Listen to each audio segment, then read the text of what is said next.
Well, hello, everybody. Welcome back to American Soccer Quick Kicks. I'm your host, David Wright, and here to react to the matches that the United States men's team just had. We just got through playing friendlies against Belgium and Portugal.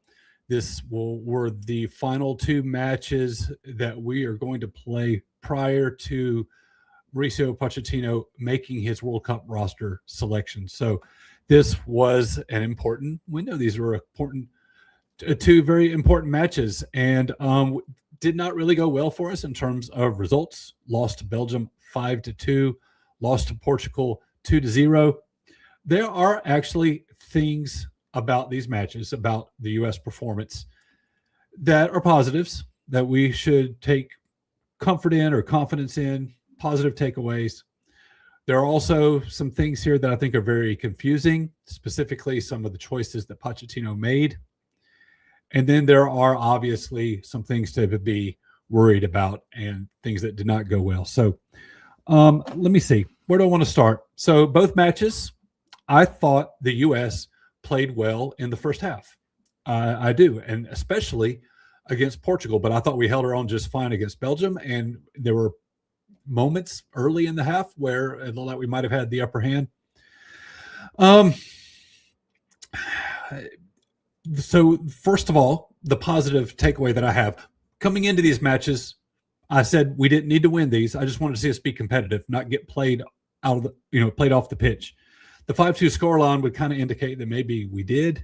I think the second half just got away from us. I think in the first half, it was a competitive match. It looked good. I think it was 1-1 at halftime, and we had only given up the equalizer during stoppage time. I think what we can take away from our first half performances across both matches is that we are okay with our first choice starting 11. We're good enough. We're good enough to compete. Are we good enough to win against top shelf European countries? Maybe not. I don't know, but we were in the match. These matches were a little bit unique. With friendlies, you can typically take up to 6 substitutions. For this one, they were allowed up to 11. I don't think all 11 ever got used, but my point is the second half, once the heavy substitution starts coming in, it's really hard to make any kind of conclusion from the performances. It's hard to analyze the game when you kind of get into that tactics-free zone with so many bench players coming in. But clearly, when we started going to our bench, we lost quality very fast. And that is definitely something to be concerned about. We played. So the biggest thing I think that affected us against Belgium is that Chris Richards got hurt in training, our number one center back. And so without him, we actually went to a back four, and which, that's frustrating. I just want to say that there's a lot of things Pochettino did in this window that confused me.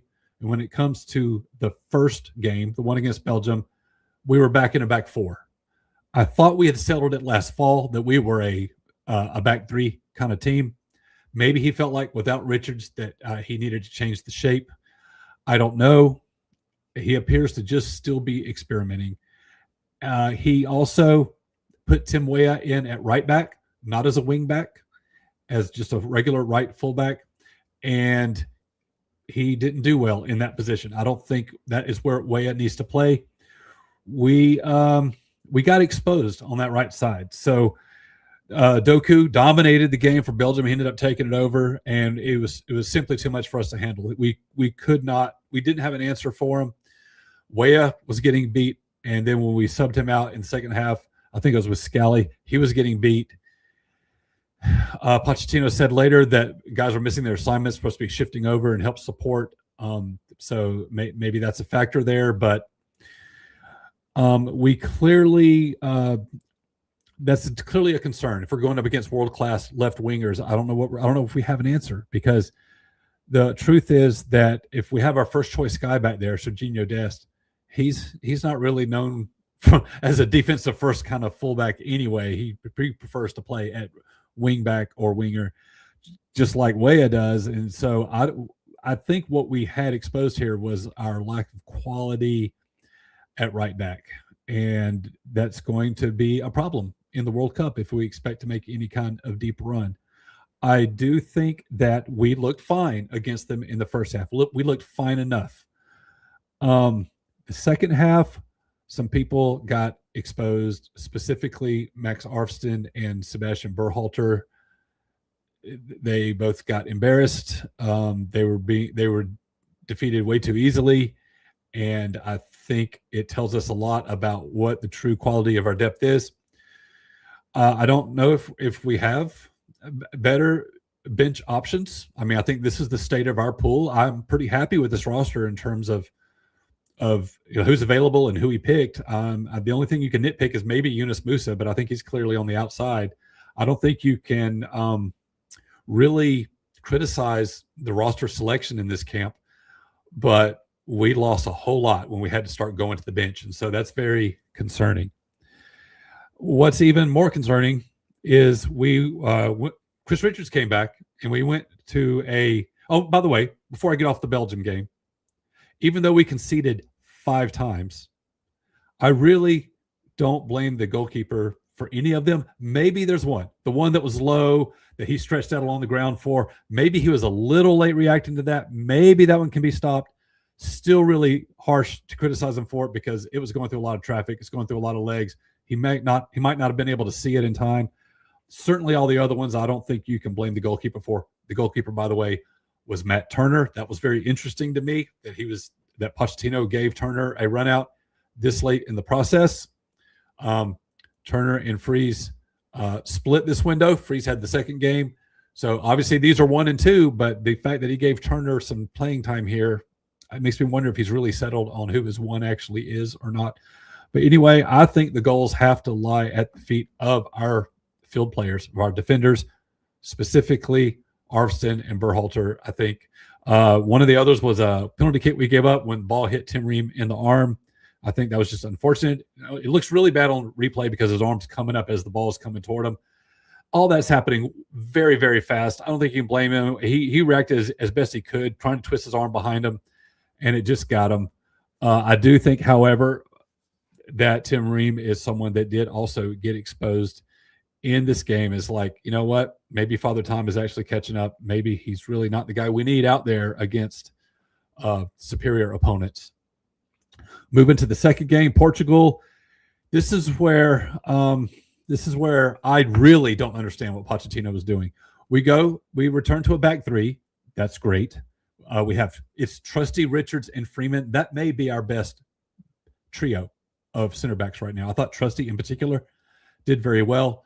Then and then on the midfield line, we had Jedi and help me out, Weah on the outside.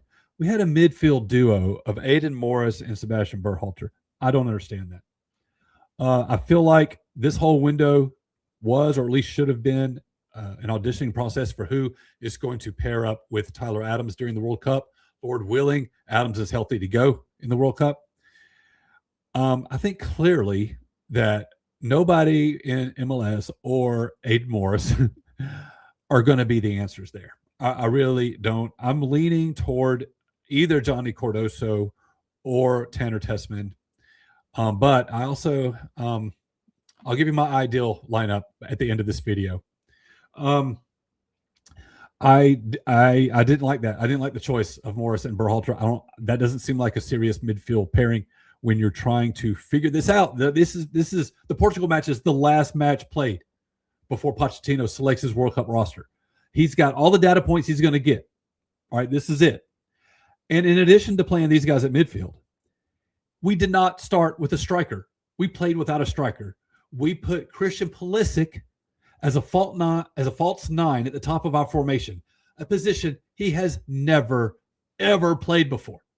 I do not understand why we're playing Pulisic as a false 9. And by the way, one thing you need a false 9 to do is be able to play with your back to the goal, body defenders, and be that post-up guy, that hold-up play where the big ball comes to you early and then you're able to dish it out to runners that are coming up after you. He's not that guy. He's not going to body people off like that. I don't understand why we had Pulisic in a false 9. That makes no sense to me. What are you doing? You're changing your shape and you're changing your personnel and you're changing your style. when you should be solidifying personnel choices. Right now, I mean, I don't even understand what kind of impact this might have on the roster. What are you doing if you're Balogun or Pepe? What if you're a striker and suddenly you're like, wait a minute, are we not even going to play strikers? I don't understand why Pochettino did that. That's the most baffling decision that he made in this window. I don't get it. I don't get it. Clearly, he's trying to get find a way to get all his key people on the field, and he decided at this stage to experiment with Pulisic as a false nine. It makes no sense. If that makes sense, if that doesn't bother you, please tell me why. Talk me off the ledge, because I don't get it. So we played Portugal very well. I mean, I'm just going to say it. I thought we did okay, except for two moments, and they both resulted in goals. Portugal's first goal was a result of a bad giveaway from McKinney. I don't know.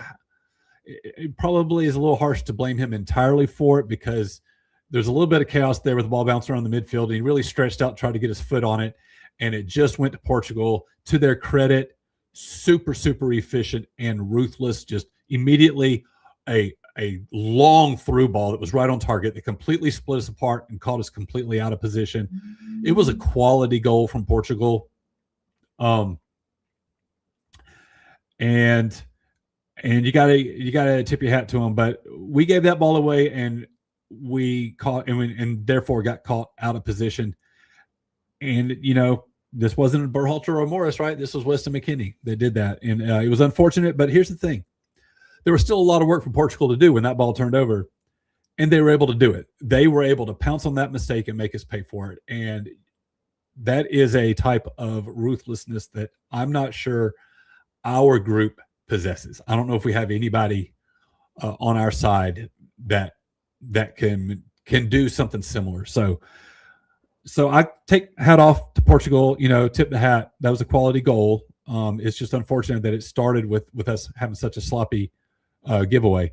The second goal, all right, look, there's positives, right? I've talked about them. I thought we hung well, especially our first string. There's confusing things, the tactics, the false nine, the personnel choices, the shape, going to a back four in the first game. But then there's the really bad. And the worst thing was our defense on this second goal that we conceded to Portugal. This is simply inexcusable. I don't know how this happens at a professional level, much less at an international level. Way, way too much space at the top of the box. I wish I could share video with you. I tried to do that one time, and YouTube slapped me down really fast. I want to break this down. It's just go find it and look at the space that we leave. We're defending a corner kick, ostensibly. Something like 7 or 8 guys are all in the 6-yard box, really crowded right there in front of the goal. There is nobody else in the 18, it looks like. Portugal has not 1, 2 guys sitting on the top of the 18, acres of space, 10, 15 yards of space, literally nobody around them. You cannot do that. I have said before on this channel, where American football is a game of distance, soccer is a game of space. Space is gold. You put the ball into space, and now you have more chances. How do you leave that much space on a corner kick? A corner kick, which is it's a set piece, which means it's one of the moments, one of the very, very few moments in a soccer game that you can rehearse, that you can actually specifically practice, because that's a known thing that is going to happen. And it's not just coming out of the flow of the play. How our entire team ignores the entire 18-yard box blows my mind. It makes no sense. It's amateur. It's complete amateur hour. The guy had time to take it on his chest poorly. It bounced up, takes it, settles it down. I think he gets 3 touches on the ball. Now, once he finally struck it, it was a quality strike, and maybe a little bit lucky to get through the forest of legs. But when you give a professional player, an international player, that much space, he will make you pay for it. There is no excuse for those guys to be so unmarked.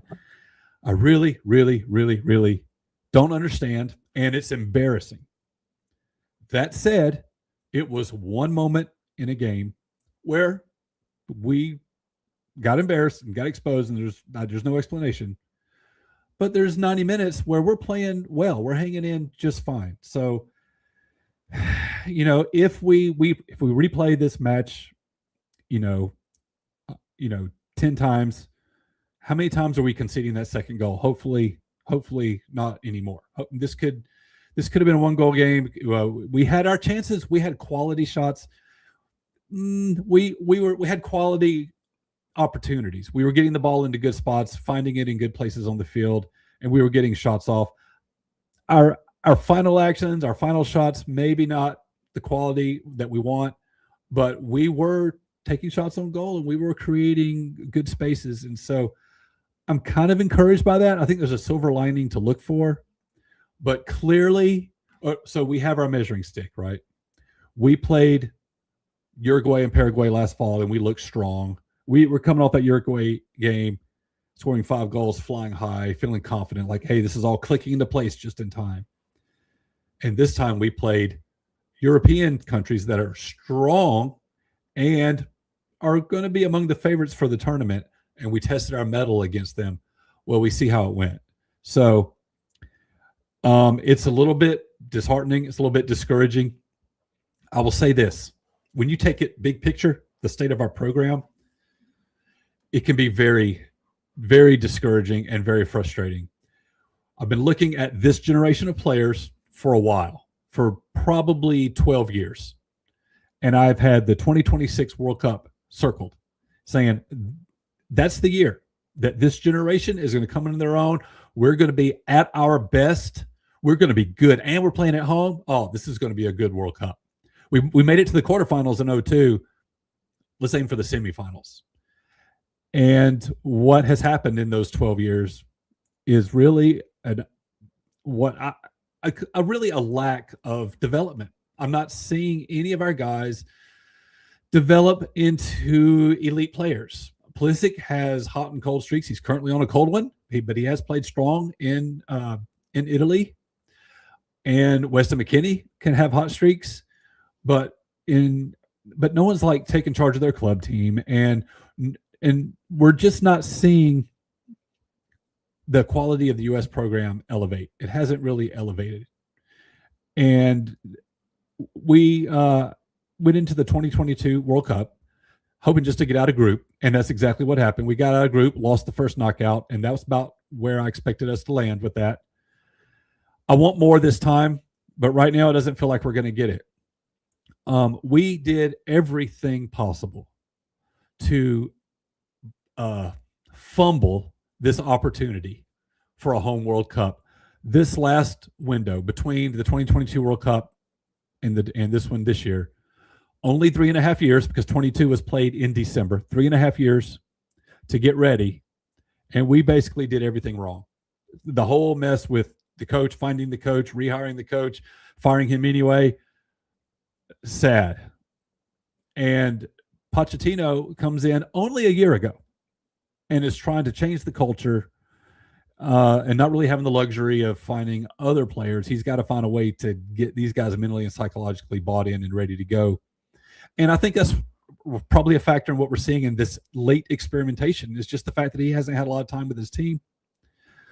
But I still disagree with his decision to experiment so heavily. I don't think this was the time to do that. So okay, so first I'm going to give you my ideal lineup. This is a little bit out of the box. Not everybody's going to agree with me. That's fine.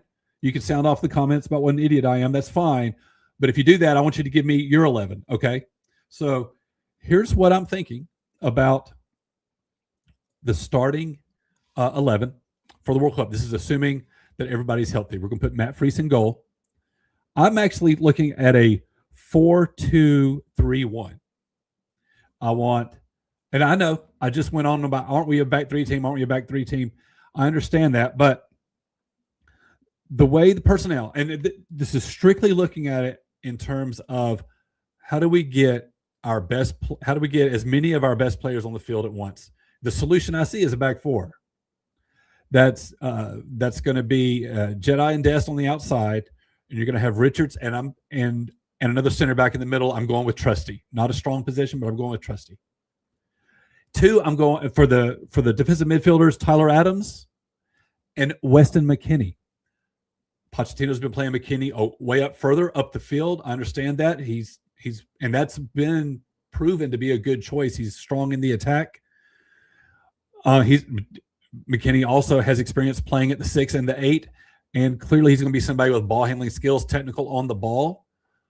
But I would rather, because of our other choices up top, I'd rather have McKennie right there in the middle rather than Berhalter or Morris or Roldan or Tessman. Give me the known quality of Weston McKennie right there. And then for the 3, I'm putting Reyna in the middle at the true number 10. Pulisic on the left, Weah on the right. Pulisic and Reyna play well together. I know all the baggage with Reyna, but I think that this maximizes our ability to create opportunities on the field, and then Balogun's going to be up top. So that's what I'm looking at in terms of what I think would be our best 11 players.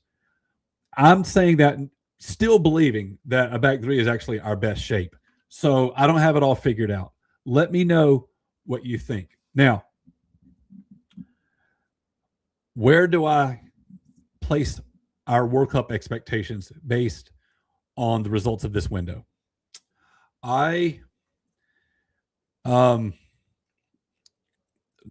Realistically, first of all, I'm still confident about the group. By the way, shout out to Turkey filling that last spot in our group. We now have Turkey, Paraguay, and Australia in our group. Our first match is going to be June 12th against Paraguay in Los Angeles, I think. I think we're okay in the group. There's no reason to panic. We have a chance to win the group. Turkey's going to be tough. Maybe we don't win.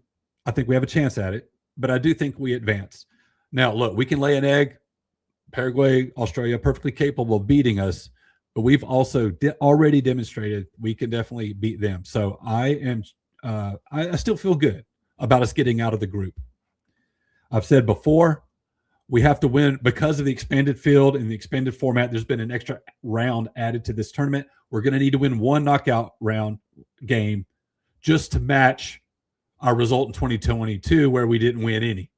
So there has to be 1 there. To win 2 knockout matches would get us to the quarterfinal this time.